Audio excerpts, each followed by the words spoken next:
Hi, it's me, Sek. Now, do you know what happens when the impact explosive drops harder?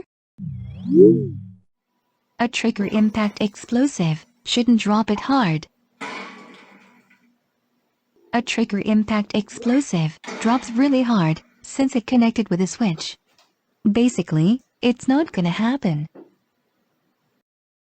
Unfortunately, his mother told him to watch Super Mario World: Koopa's Stone Age Quest on DVD in 2012. Every now and then, he cannot use that computer for the rest of the life. Oh, one more thing. There is trigger explosive in LBP games. Okay then, that's all for now. I'll see you forward again on the next video. Hee hee.